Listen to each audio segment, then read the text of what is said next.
the body just feels kind of, ugh, I'm not gonna come back.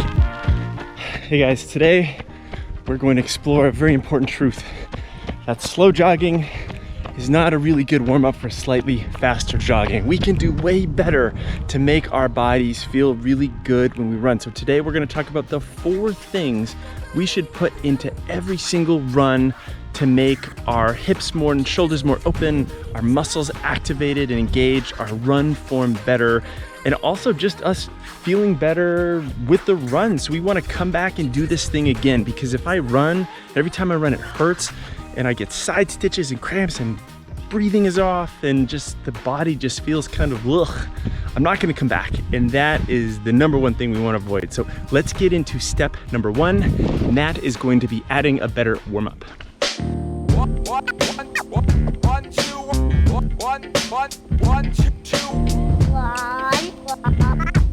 Now, these 4 things I'm about to show you are really a preview of the type of work you will see in our app for all of our workouts and our runs.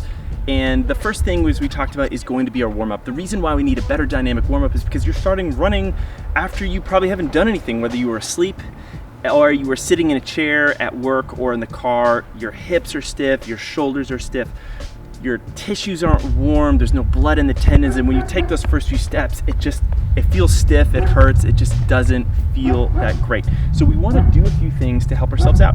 And I'm going to show you just a few quick exercises that really do the trick for me. One is going to be a single leg deadlift with a little bit of a leg swing. Now this is kind of a fun one. I'm going to start up with my hips nice and level. Love listening to the neighborhood dogs in the background here. And the first thing I'm going to focus on is just hinging over at the hip. As I hinge over at the hip, I'm trying to keep my back nice and straight, my hips level, and I'm going to be able to get into this hamstring a little bit as I go through. The other thing I like about this movement is that I get a lot of balance that's happening. My ankle, my foot has to really be active and engaged, so every time I hit the ground when I run, I've got that level of stability and balance. I'm then going to hinge over a little bit more tension in those hamstrings. Back stays nice and straight, I come back up tall, little engagement in the glute right there. So just showing you the other side. The things I want to avoid with this one is rushing. If I rush, I tend to round through the low back.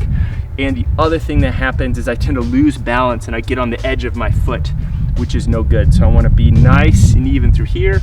And then we're going to add a little kick. Swing through, kick, swing through, kick, swing through.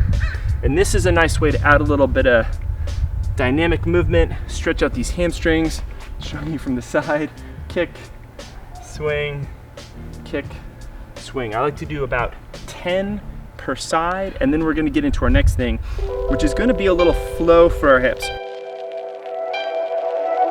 So now that we've got those single leg deadlifts and leg swings in, we're gonna get some Cossack squats in to open up our hips, and we're gonna add some hip circles as well as a little Shaolin sit. And I always like to add new stuff because I use my warm-ups as a way to explore a little bit and just to play, just to have a little fun. So these are my Cossack squats. Feet are outside my hips a good deal. Toes are turned out a little bit. I'm gonna push my hips back and down the other side, and I'm gonna try to sit as low as I can, pushing my hips back and shoving the knee out so I can get deep into this hip right here. And I'm gonna notice that my initial limiter, if I'm keeping this foot flat, is gonna be my groin and my adductor. So I like to start keeping those feet flat, opening this up, and eventually I'm gonna let this heel pop up, and then I can sit down a little bit deeper into this calf and ankle and hip here too. So here I could open up this way, or as I said, I could keep it flat. Once I have about 10 of those, I'm gonna rotate into my favorite position, hip circles.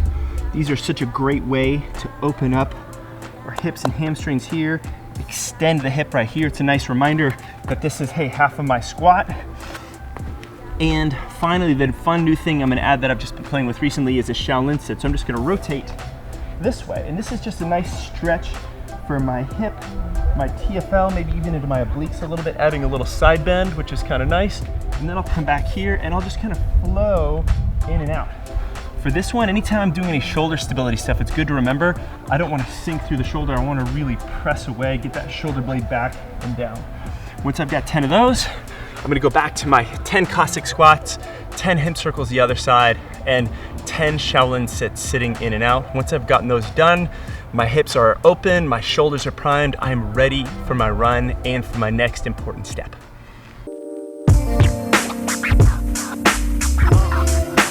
Now, I can't tell you how many runners start running like this and they're really out of breath and they start to develop side cramps and stitches and it just doesn't feel very good. And running sucks, it's hard, and they just don't feel like they're very good in shape. When in reality, they just haven't primed their breathing yet.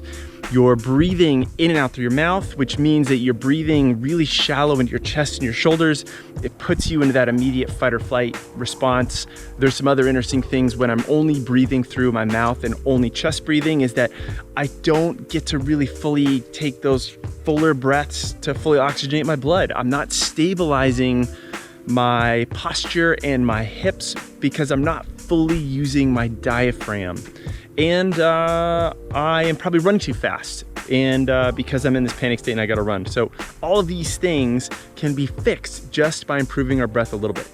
So rather than just rush out and breathe terribly, we're gonna start by breathing in and out through our nose. And there's gonna be two levels to this. The preferred one is gonna be only inhaling and exhaling through here. It's gonna be smaller airway. It's gonna force a few things. One, just by breathing this way, it actually relaxes the jaw and believe it or not, opens up the airway, which seems a little counterintuitive. The other thing is that it forces me to breathe deeper into my belly. You can see my hand here. And when I breathe deeper in my belly, it helps to activate my diaphragm, and this is so key for stabilizing my spine. What happens otherwise is I can get a little arched in the low back. My low back gets a little swayed, and when my back is here, not only do I lose pelvic position this way, but I tend to lose pelvic position this way, leading to heavier footfalls, less stable, collapsing knees, etc. So it creates a whole host of problems. The other thing this does is it forces you to slow down. I gotta slow down in the beginning of my run. So many runners, when you start out, you're like, well, I need to run a certain speed to be a runner, even though if that's crushing me, so I'm just gonna start sprinting every single time. I tell you what, if I started sprinting every time I started running, I wouldn't feel good either. So slow, slow, slow. And if you have to walk, that is okay. That is what this is all about. A way to step into this if you're not fully ready yet to breathe in through your nose and out through your nose is to breathe in through your nose and out through your mouth.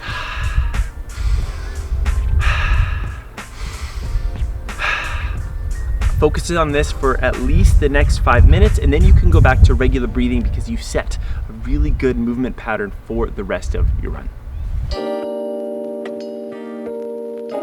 The third step is going to be to add a little purpose to your run, and dare I say, your life. Rather than just trudge out there for every run that you do, you tend to can't wait till the run is over. You tend to run the same speed, the same route all the time. It gets kind of boring, and then you're just staring at your clock, waiting for things to end. And the more you wait for things to end, it's a funny fact, time tends to slow down. So the best thing we can do with our runs by adding purpose is that it breaks it up into smaller, tangible chunks, so that all of a sudden, when we start to say, add some skips, different types of drills, which I'll show in a second, all of a sudden we're doing things that are not only improve our running mechanics and our running form, but also make the run itself go by a whole lot faster, which we think is, hey, a pretty key ingredient for making a great run. I know many a runner who wasn't until they regularly incorporated run form drills into their schedule that they finally got things to click with their running. All the strength training and the mechanical stuff they may have been starting to play with, the mobility stuff they started to play with, didn't really connect and make sense until they put it together with these drills. And these drills are a nice exaggeration of your run form. If my arm only swings this much, I want to do things more active.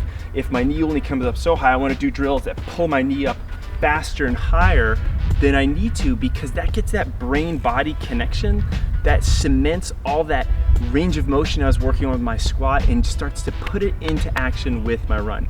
You don't need to be a good runner, a fast runner to do drills. It's not only for those who train for races or do speed workout on the track. It's actually a great thing to add any time of any run. And in fact, If I'm bored and I'm out just running an easy run, I like to add a little drill work in. And what we're gonna do today is 5 rounds of 30 seconds of a drill focus with 30 seconds of easy form focused running in between. I could expand it to 10 minutes if I wanted to, but 5 minutes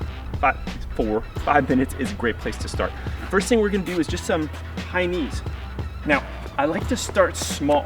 And when instead of high knees, I think about quick feet.